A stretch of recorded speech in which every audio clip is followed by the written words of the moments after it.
معزز سامعین کرام، پردہ نشین خواتین اسلام،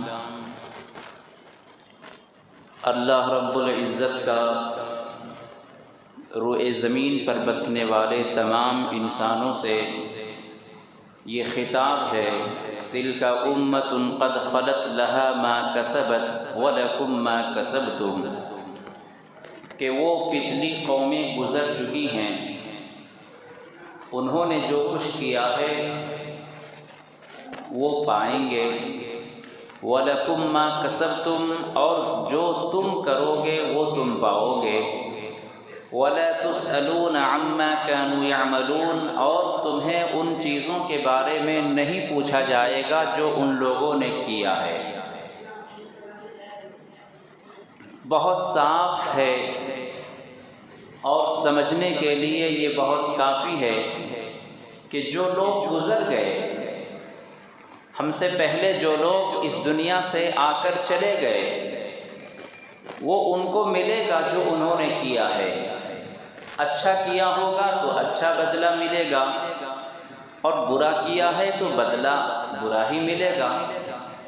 گناہ کیا ہے تو سزا ملے گی، نیکی کیا ہے تو اجر ملے گا، اور تم جو کچھ کرو گے وہ تم کو بھی ملے گا۔ تم اگر گناہ کرو گے تو اس کی سزا ملے گی، اور نیکی کرو گے تو تمہیں بھی اس کا اجر ملے گا۔ وَلَا تُسْأَلُونَ عَمَّا كَانُوا يَعْمَلُونَ، اور تمہیں ان کے بارے میں نہیں پوچھا جائے گا۔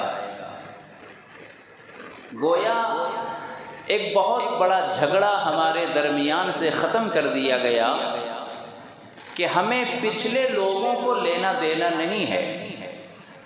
جس نے جو کیا ہوگا اللہ کی بارگاہ میں قیامت کے دن اسے وہ حساب دینا ہے، چاہے ہمارا باپ کیوں نہ ہو۔ جو باپ نے کیا ہوگا باپ کو ملے گا۔ کوئی بادشاہ ہے، بادشاہ نے جو کچھ پچھلے زمانوں میں کیا ہوگا اس کو وہ ملے گا، اور ہم جو کریں گے وہ ہم کو بھی ملے گا۔ لہٰذا ہمیں پیچھے والوں کو دیکھ کر ان پر نکتہ چینی کر کے ان کے اوپر اپنے وقت کو ٹائم خراب کرنے کی ضرورت نہیں ہے۔ وَلَا تُسْأَلُونَ عَمَّا كَانُوا يَعْمَلُونَ، اور تمہیں ان کے بارے میں نہیں پوچھا جائے گا۔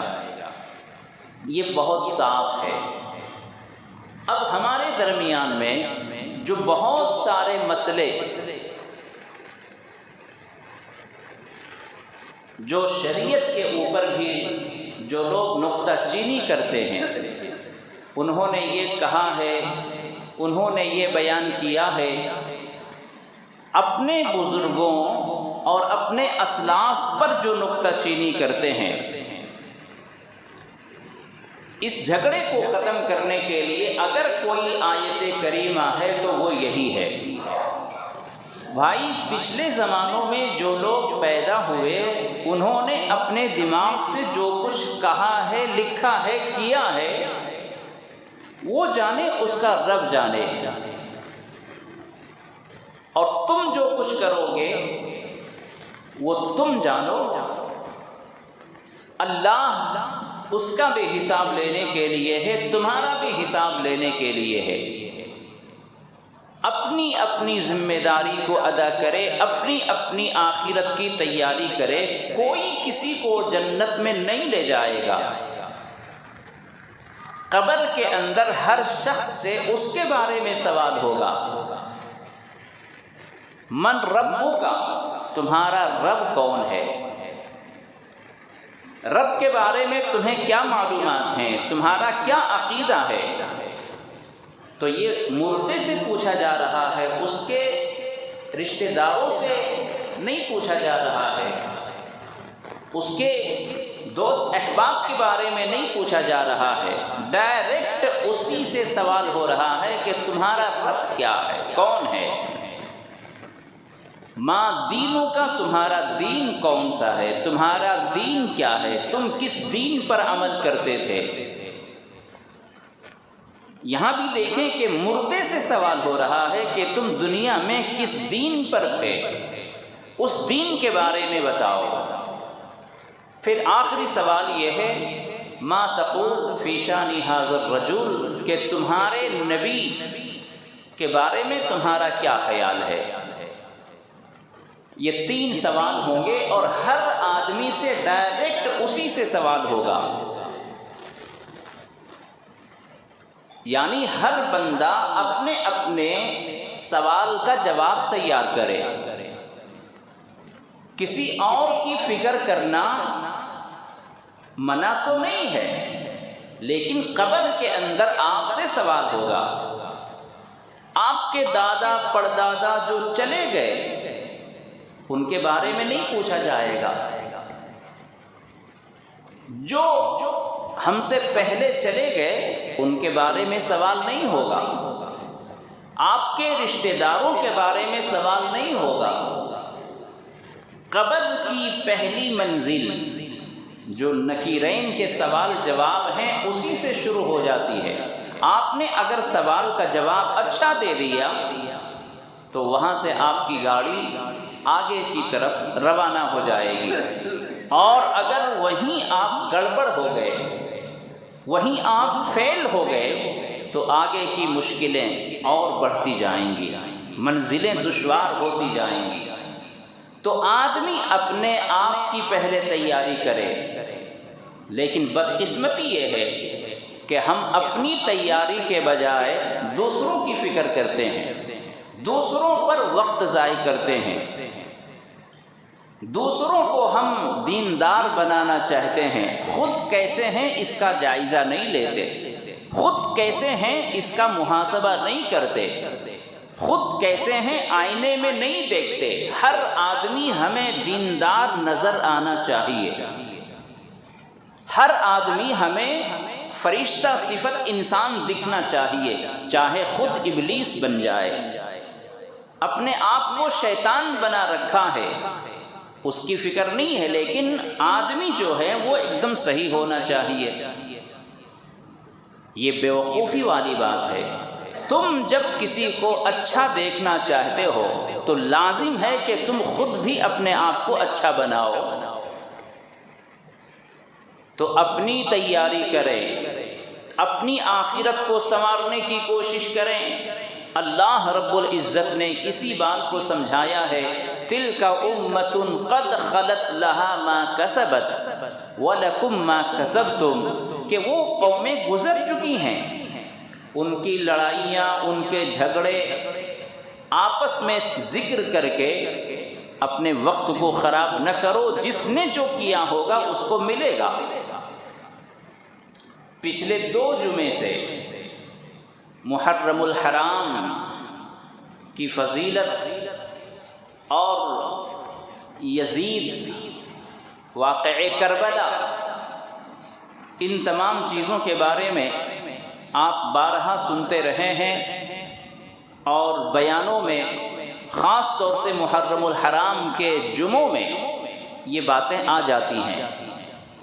حضرت امام حسین رضی اللہ عنہ کیسے تھے یہ بتانے کی ضرورت نہیں ہے۔ آقا کائنات جناب محمد الرسول اللہ صلی اللہ علیہ وسلم کا فرمان ہے، حسین منی وانا من الحسین، کہ حسین میرے جسم سے ہیں، مجھ سے ہیں، اور میں حسین سے ہوں۔ الحسن والحسین سیدا شباب اہل الجنہ، کہ حسن اور حسین دونوں جنتی نوجوانوں کے سردار ہوں گے۔ ساری فضیلتیں ہیں۔ حضرت امام حسین رضی اللہ عنہ کی فضیلت میں، آپ کی برتری میں، آپ کی شرافت میں کسی کو کوئی شک نہیں ہونا چاہیے۔ اور حضرت امام حسین رضی اللہ عنہ نے جو رول ادا کیا ہے شریعت کی حفاظت کے لیے، حق کو بلند کرنے کے لیے، یقیناً یہ آپ ہی کا حصہ تھا، اہل بیت ہی کا یہ حق تھا۔ اس لیے کہ جو جس ماحول میں پلتا ہے، اپنی زندگی میں اسی کا رنگ اس میں نظر آتا ہے۔ حضرت امام حسن و حسین اللہ کے نبی علیہ الصلاۃ والسلام کے گھر کے آنگن میں اور آپ کی گود میں پلے بڑھے، تو جس خاندان میں آپ پلے بڑھے وہی تو آپ کی زندگی میں نظر آئے گا۔ اللہ کے نبی علیہ الصلاۃ والسلام چھوٹی چھوٹی باتوں پر تربیت کیا کرتے تھے، چھوٹی چھوٹی باتوں پر تنبیہ فرمایا کرتے تھے۔ ہم اپنے گھروں میں بچوں پر نگرانی نہیں کرتے، لاڈ پیار میں چھوڑ دیتے ہیں، لیکن اللہ کے نبی نہیں چھوڑتے، تنبیہ فرماتے تھے، نگرانی فرماتے تھے۔ حضور اکرم صلی اللہ علیہ وسلم کے گھر میں صدقے کے کھجور بھی آیا کرتے تھے۔ ایک مرتبہ حضرت امام حسین رضی اللہ عنہ یا امام حسن نے وہ کھجور اپنے منہ میں لے لیا، حضور صلی اللہ علیہ وسلم نے دیکھ لیا، آپ نے بلایا، چھوٹے تھے وہ، ان کو معلوم نہیں، لیکن حضور صلی اللہ علیہ وسلم نے دیکھنے کے بعد گوارا نہیں فرمایا اور بلا لیا اور اپنی انگلی ان کے منہ میں ڈال کر وہ کھجور کا ٹکڑا نکال لیا اور یہ پیغام دیا کہ صدقے کی چیز ہمارے لیے اور ہمارے خاندان والوں کے لیے جائز نہیں ہے۔ چھوٹا تھا، بچہ تھا، کچھ بھی پتہ نہیں چلتا، لیکن اللہ کے نبی علیہ السلام نے بچپن سے ایسی تربیت فرمائی کہ رائی کے دانے کے برابر بھی حق تلفی نہ ہو، حرام اور حلال نہ ملنے پائے۔ تو حضرت امام حسن و حسین کی ایسی تربیت ہوئی، جب بڑے ہوئے تو وہی تربیت عوام میں، مجمع میں اور عام بندوں میں دیکھنا چاہتے تھے۔ چنانچہ حضور اکرم صلی اللہ علیہ وسلم کے گود میں اور گھر میں پلنے کا یہ اثر ہوا کہ جب اپنے زمانے میں خلافت کے سلسلے میں جب شریعت سے ہٹ کر ماحول دیکھا تو برداشت نہ ہوا۔ یزید اپنے لیے بیعت کرواتا تھا، ان کے والد حضرت امیر معاویہ پکے سچے مسلمان صحابی کاتب وحی اپنی زندگی میں اپنے بیٹے کے لیے بیعت لینے لگے تھے۔ باپ کے بعد بیٹا ولی عہد بنے، باپ کے بعد بیٹا خلیفہ بنے، یہ ابھی تک نہیں چل رہا تھا۔ حضرت امام حسین نے اس کو برداشت نہیں کیا اور فرمایا کہ خلافت یہ کوئی وراثت کی چیز نہیں ہے کہ باپ کے بعد بیٹا خلیفہ بنے۔ بس اتنی سی بات تھی، شریعت کے خلاف ایک عمل کو دیکھا، آپ کو گوارا نہ ہوا اور آپ نے فوراً اعتراض کیا اور کہا کہ ایسا نہیں ہو سکتا۔ اور دوسری بات کہ یزید کا جو کیریکٹر تھا، یزید کی جو حالت تھی وہ ایسی نہ تھی کہ جس پر اطمینان کر لیا جائے۔ یزید اگرچہ مومن تھا اور بھی بہت ساری بری عادتیں اس کے اندر تھیں، لیکن بہرحال وہ مومن تھا۔ صحابہ کرام نے ان کے ہاتھ پر بیعت کی اور بہت ساری خوبیاں بھی اس کے اندر تھیں۔ حضرت امیر معاویہ رضی اللہ عنہ جس شان و شوکت کے ساتھ انہوں نے اقتدار کو سنبھالا، خلافت چلائی اور اپنے دور خلافت میں بہت شاندار انہوں نے مسلمانوں کو لے کر اور تمام سلطنتوں کو متحد ہو کر جس طرح سے خلافت کی باگڈور سنبھالی، یہ صفتیں بھی یزید کے اندر تھیں۔ لیکن ایک جو برائی تھی اور جو خلاف شریعت کام دیکھ رہے تھے، حضرت امام حسین رضی اللہ عنہ نے اس کو گوارا نہ فرمایا اور فوراً اعتراض کیا کہ ایسا نہیں ہو سکتا۔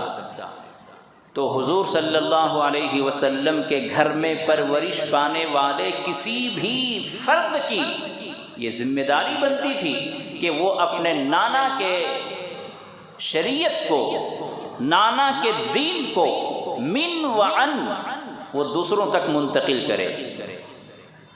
آپ یہ سوچ رہے ہوں گے کہ اس زمانے میں کیا اتنی سی بات کے لیے لڑائی ہو جاتی تھی؟ آپ سمجھتے ہوں گے کہ اس زمانے میں کتنا آسان تھا کسی سے لڑ جانا، کسی سے قتل کر دینا۔ ہاں میرے دوستو، ایمان اسی کا نام ہے، ایمان اسی کا نام ہے کہ ذرا بھی کمزوری برداشت نہ کرے۔ طبیعت ایسی بن جاتی ہے کہ دل گوارا نہ کرے۔ آپ جس چیز میں زیادہ دلچسپی رکھتے ہیں اس میں طبیعت ایسی ہی ہوتی ہے۔ ایک آدمی بڑا نفیس طبیعت کا انسان ہے، بڑا نازک مزاج ہے، گھر میں اگر کوئی تغرا اور کوئی فریم اگر آپ نے لگا کر رکھا ہے اور وہ تھوڑا ٹیڑھا ہے تو عام طور پر جو عام مزاج کے لوگ ہوتے ہیں ان کو کوئی فرق نہیں پڑتا، لیکن جو نفیس مزاج کے ہوتے ہیں، نازک مزاج ہوتے ہیں، سلیم الطبع ہوتے ہیں، وہ فریم کے ٹیڑھے پن کو بھی برداشت نہیں کرتے۔ اگر کوئی واچ لٹک رہی ہے دیوار پہ اور وہ ٹیڑھی ہے تو اس کو بھی برداشت نہیں کرتے۔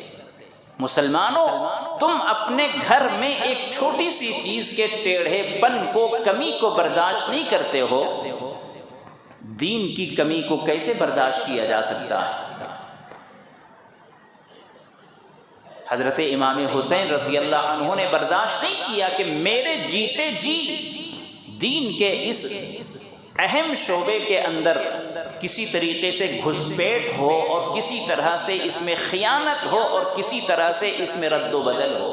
بہت بڑا تھا یہ مدعا۔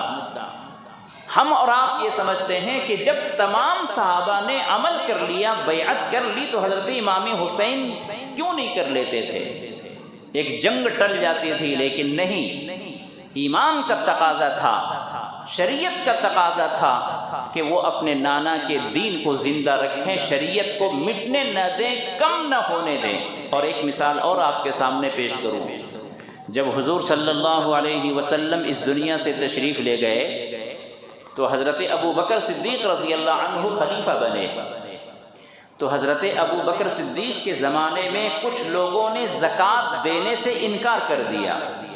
وہ یہ سمجھتے تھے کہ جب تک حضور اس دنیا میں تھے زکوٰۃ کا ماحول تھا، زکوٰۃ کا حکم تھا، اب اللہ کے رسول نہیں ہیں لہذا زکوٰۃ دینا ضروری نہیں۔ حضرت ابو بکر صدیق رضی اللہ عنہ بہت نرم طبیعت کے تھے، بہت نرم دل تھے، لیکن انہوں نے اعلان کروایا اور کیا فرمایا کہ اے لوگو سن لو، حضور صلی اللہ علیہ وسلم کے زمانے میں جو لوگ زکوٰۃ میں جانور دیتے تھے اور جانور کے ساتھ گلے کی رسی بھی دیتے تھے، آج اگر وہ جانور دیتے ہیں رسی نہیں دیتے تو میں اس کے لیے بھی جنگ کروں گا۔ جانور کے ساتھ ساتھ تمہیں رسی بھی دینی پڑے گی جو حضور کے زمانے میں تم دیا کرتے تھے۔ رسی کتنی معمولی چیز ہے، لیکن شریعت میں کسی طرح کی کمی برداشت نہیں ہوتا تھا۔ صحابہ کرام کو ہم جتنے زمانے دراز میں ہوتے گئے، زمانہ جوں جوں ہمارا دور ہوتا گیا دور نبوت سے، ہمیں دین کی کمی کا احساس ختم ہونے لگا۔ اس زمانے میں لوگوں کو چھوٹا سا بھی اگر کوئی گناہ ہوتا تھا تو لوگ ڈرتے تھے، یہ ہم سے گناہ ہو گیا ہے، پتہ نہیں اللہ کی طرف سے پکڑ آ جائے گی، حضور کو پتہ چل جائے گا، الہام کے ذریعے سے، وحی کے ذریعے سے کہیں اللہ تعالیٰ حضور کو اطلاع نہ دے دیں، ڈرا کرتے تھے۔ اور آج ہم دن بھر گناہوں میں مبتلا رہتے ہیں، دن بھر ہم گناہوں میں لت پت رہتے ہیں، ہمارے دل پر اس کا خیال بھی نہیں گزرتا۔ ایسی حالت ہو گئی ہماری۔ تو حضور صلی اللہ علیہ وسلم کے دین میں کسی بھی طرح کی کمی ہو جائے صحابہ کرام کو برداشت نہیں ہوتا تھا۔ حضرت ابو بکر صدیق کی مثال رسی والی، رسی کی کوئی قیمت نہیں ہے، لیکن حضرت ابو بکر نے فرمایا کہ اگر تم زکوٰۃ میں جانور دیتے ہو، رسی نہیں دیتے تو ہم اس کمی کو بھی برداشت نہیں کریں گے۔ حضرت امام حسین رضی اللہ عنہ نے بھی للکارا اور کہا کہ ایسا نہیں ہوگا، یہ خلافت، یہ اللہ کی امانت ہے، لہذا باپ کے بعد بیٹا ہی خلیفہ بنے، جبکہ تم نکمے ہو، تمہارے اندر کمیاں ہیں، ایسا نہیں ہو سکتا۔ طاقت کے بلبوتے پہ حضرت امام حسین رضی اللہ عنہ کو جھکانا چاہا، اپنے لاہور لشکر کے بلبوتے پہ حضرت امام حسین کے ہاتھ کو لینا چاہا، لیکن حضرت امام حسین نے دنیا کو بتلا دیا کہ تم طاقت کے بلبوتے پہ تم کچھ بھی کر سکتے ہو، میرا دل نہیں جیت سکتے، میرا ہاتھ نہیں لے سکتے۔ ووٹ کی اہمیت، اس زمانے میں ووٹ نہیں چلتا تھا، بیعت چلتی تھی۔ ووٹ کے بدلے نوٹ جو گندی سیاست کا ایک حصہ ہے، حضرت امام حسین نے سمجھوتا نہیں کیا، یہ بھی نہیں کہلوایا کہ اگر میں آپ کے ہاتھ پر بیعت کروں گا تو مجھے کیا ملے گا، مجھے کیا بدلے میں دیں گے، مجھے کہاں کی گورنری ملے گی، مجھے کہاں کا باغ و ڈور ملے گا۔ میرے دوستو، حضرت امام حسین نے دنیا کی گندی سیاست کے چہرے پر تماچا مارا ہے کہ دین کی حفاظت کے لیے، امانت کی حفاظت کے لیے نوٹ نہیں مانگے جاتے، بدلہ نہیں مانگا جاتا۔ اللہ نے جو امانت دی ہے، ہمارے حوالے کیا ہے، اس کی حفاظت کی ذمہ داری ہر فرد مسلم پر ہے۔ تو حضرت امام حسین رضی اللہ عنہ نے ان کی خلافت کو تسلیم نہیں کیا۔ میں نے پچھلے جمعہ آپ کے سامنے بتلایا تھا کہ یزید کے بارے میں بہت سے لوگ بہت غلو کرتے ہیں، یزید کو ایسا بیان کرتے ہیں جیسے وہ اسلام سے باہر تھا، کوئی کافر و مشرک رہا ہوگا۔ نہیں، میں آپ کو کلیئر کرتا ہوں۔ یہی سوال کیا گیا، دارالعلوم میں استفتاء بھیجا گیا، اور یہی سوال آج بھی ہوتا ہے کہ ہم یزید کے بارے میں کیا نظریہ رکھیں، یزید کے بارے میں ہمارے دماغ میں کیا خیال ہونا چاہیے۔ تو اس کے بارے میں دیکھیے علماء نے کیا لکھا ہے کہ یزید ایک مومن تھا، مسلمان تھا۔ ہاں، قتل حسین کی وجہ سے حضرت امام حسین کو انہوں نے ڈائریکٹ قتل تو نہیں کیا، لیکن انڈائریکٹ ان کا ہاتھ ضرور رہا ہے۔ واقعے کربلا سے یزید کو الگ نہیں کیا جا سکتا، اس کے دور حکومت میں یہ سیاہ کارنامہ انجام دیا گیا۔ حضرت امام حسین رضی اللہ عنہ کی شہادت میں اس کو کلین چٹ نہیں دی جا سکتی۔ تو حضرت امام حسین رضی اللہ عنہ کی شہادت میں اس کا ہاتھ چاہے ڈائریکٹ ہو چاہے انڈائریکٹ ہو، لیکن ہے۔ اسی لیے حضرت امام حسین رضی اللہ عنہ کی شہادت سے ان کو دستبردار نہیں کیا جا سکتا۔ ہاں، کچھ کتابوں میں ایسا لکھا ہے کہ یزید نے قتل کا حکم نہیں دیا تھا، لیکن بہت ساری کتابوں میں یہ بات بھی ملتی ہے کہ حسین رضی اللہ عنہ کی شہادت کے بعد اس نے کوئی جملہ کہا جس کی وجہ سے یہ پتہ چلتا ہے کہ وہ چاہتا تھا کہ قتل ہو جائے۔ تو اب کیا ہوگا؟ دونوں طرح کی باتیں کتابوں میں لکھی ہیں۔ کسی میں لکھا ہے کہ یزید نہیں چاہتا تھا کہ حضرت امام حسین کو قتل کیا جائے، شہید کیا جائے، اور کسی میں لکھا ہے کہ وہ چاہتے تھے۔ اب دونوں طرح کی بات ہو گئی۔ اچھا، دوسری بات، کسی کو کافر کہنا یہ اس وقت ہوتا ہے جب آپ کو پکا معلوم ہو کہ اس کا ایمان پر موت نہیں ہوئی ہے، اس کی موت ایمان پر نہیں ہوئی، کفر پر ہوئی ہے، تب ہی آپ کسی کو کافر کہہ سکتے ہیں۔ پکا کسی عام آدمی کو آپ کافر کیسے کہہ سکتے ہیں؟ جب تک آپ کو یقین نہ ہو کہ یہ کس مذہب سے تھا۔ جبکہ یزید کے بارے میں آتا ہے وہ صحابی رسول حضرت امیر معاویہ کے بیٹے تھے، اور بہت ساری اس کی خوبیاں بیان کی گئی ہیں۔ تو یزید کے بارے میں اتنا معلوم ہے کہ وہ مسلمان ہے، لیکن اس کو کافر بولنا اور اس پر لعنت بھیجنا یہ اس وقت ہوگا جب آپ کے پاس دلیل ہو کہ ہاں وہ کفر پر مرا ہے۔ کفر پر مرنے کی کوئی دلیل ثابت نہیں ہے، لہٰذا اب کیا کریں؟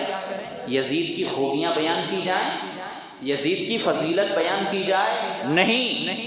حضرت امام حسین رضی اللہ عنہ کو شہید کرنے کی وجہ سے وہ فاسق ہوا، وہ گنہگار ہوا، اس کی فضیلت نہیں بیان کی جا سکتی۔ اہل بیت پر اس نے ظلم و ستم کے پہاڑ توڑے، اس لیے اس کی خوبیاں بیان نہیں کی جا سکتی۔ ہاں، ہم ان کو کافر نہیں کہیں گے، الگ چیز ہے، اور اس پر لعنت بھیجنے کے سلسلے میں ہمارے علماء نے کیا فرمایا کہ دیکھو، لعنت بھیجنا یہ نہ فرض ہے، نہ واجب ہے، نہ سنت ہے، نہ مستحب ہے۔ جس نے جو کیا ہوگا اللہ کی بارگاہ میں اس کو ملے گا۔ تلک امۃ قد خلت لها ما کسبت ولکم ما کسبتم ولا تسألون عما كانوا يعملون۔ اللہ نے فرمایا کہ وہ قومیں گزر چکی ہیں، انہوں نے جو کچھ کیا ہوگا ان کو ملے گا، اور جو تم کرو گے وہ تم کو ملے گا، لہٰذا ان کے بارے میں تم سے سوال جواب نہیں ہوگا، تو تم اپنے وقت کو ان کے پیچھے کیوں برباد کرتے ہو؟ اپنے کام سے کام رکھو، اپنے مطلب سے مطلب رکھو، اپنی آخرت کی تیاری میں دلچسپی رکھو۔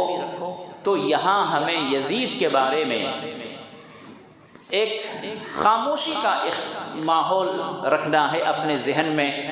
اب اللہ کو معلوم کہ اس نے کیا کیا، صحیح طور پر اس نے حکم دیا تھا یا وہ مجبور تھا، یا جو بھی معاملہ رہا ہوگا وہ اللہ کو معلوم ہے۔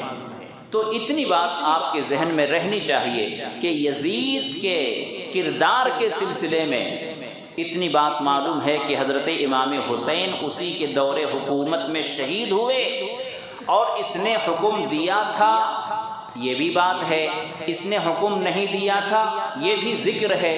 اب اس میں ہم کیا فیصلہ کر سکتے ہیں؟ اس لیے سب سے بہترین فیصلہ یہ ہے کہ ہم خاموش رہیں گے، اللہ کے حوالے کریں گے۔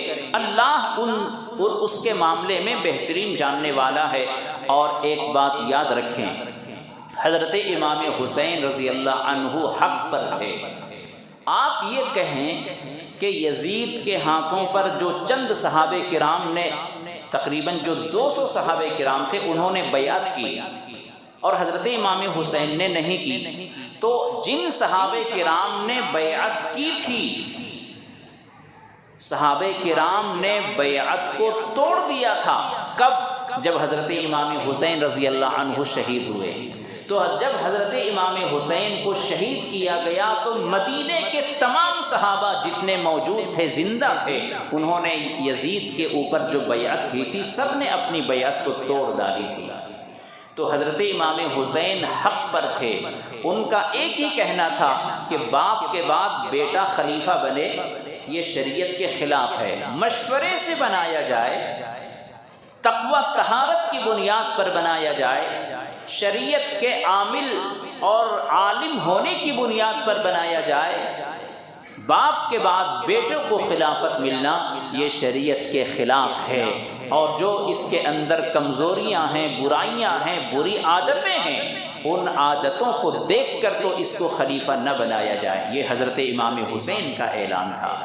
میرے دوستو، ہمیں واقعہ کربلا میں بہت ساری باتیں سیکھنے کو ملتی ہیں۔ اے کاش ماتم سے ذرا ہٹ کر آگے دیکھو۔ محرم میں شہادت حسین کا واقعہ بیان کیا تو جاتا ہے، لیکن اس کے پیغام کو ہمیں غور سے سوچنا چاہیے اور اس کو دیکھنا چاہیے کہ اتنا بڑا واقعہ کیوں ہوا ہے۔ شریعت کے خلاف اگر کوئی کام ہو تو حضرت امام حسین اپنی جان کا نذرانہ پیش کر رہے ہیں۔ آج ہم شریعت کے خلاف خود کر رہے ہیں۔ وہ شریعت کی حفاظت کے لیے انہوں نے اپنی جان دی، اپنی گردنیں کٹوائیں، اور آج ہم شریعت کے خلاف ہیں، آج ہم شریعت کو خود مٹانے کے در پہ ہیں۔ یہ بہت بڑا المیہ ہے، بہت بڑا لمحہ فکریہ ہے کہ اس وقت کے مسلمان شریعت کی حفاظت کے لیے اپنی جان دیتے تھے، اور آج ہم اپنی شریعت کا جنازہ خود نکال رہے ہیں۔ بہت فرق ہے۔ ایک ایک شریعت کے حکم کو آپ نکالتے رہو اپنی زندگی سے، شریعت کی، سنت کی ایک ایک بات کو اپنی زندگی سے نکالتے رہو، پھر شریعت ہے کہاں؟ شریعت آپ کو نظر آئے گی کہاں؟ مسجدوں میں کتابیں رکھی رہیں گی، مدرسوں میں کتابیں رکھی رہیں گی، شریعت آپ کو بند مسجد میں ملے گی، بند کمرے میں ملے گی، نظر نہیں آئے گی، ظاہر نہیں ہوگی۔ تو آج ہمارا حال یہی ہے کہ شہادت حسین کو ہم تو بہت آہوزاری کے ساتھ سنتے ہیں، لیکن اس کے پیغام کو ہم نہیں سمجھتے کہ اتنا بڑا واقعہ کیوں ہوا۔ اچھا، دوسری بات، حضرت امام حسین رضی اللہ عنہ شہید ہو گئے، کس حالت میں شہید ہوئے؟ آپ کو تعجب نہیں ہوتا ہے کہ حضرت امام حسین نے اپنی جان جو دی ہے وہ نماز کی حالت میں دی ہے، نماز کی حالت میں، سجدے کی حالت میں آپ کی روح پرواز کی ہے، آپ شہید ہوئے ہیں۔ افسوس ہے مسلمانوں، جب تم ماتم کرتے ہو تو کئی وقت کی نمازیں تم چھوڑ دیتے ہو، قضا کر دیتے ہو۔ جس امام حسین کی یاد میں، غم میں تم روتے ہو، ماتم کرتے ہو، انہوں نے تو اپنی آخری سانس میں بھی نماز نہیں چھوڑی تھی، اور تم ایسے بد نصیب ہو کہ تم نماز چھوڑ کر حضرت امام حسین کا جنازہ ہر سال نکالتے ہو۔ یہ تماشا ہے، یہ غم حسین نہیں ہے، یہ شریعت نہیں ہے، یہ تمہارا نفس ہے، یہ تمہاری منمانی ہے، شریعت کی حفاظت نہیں ہے۔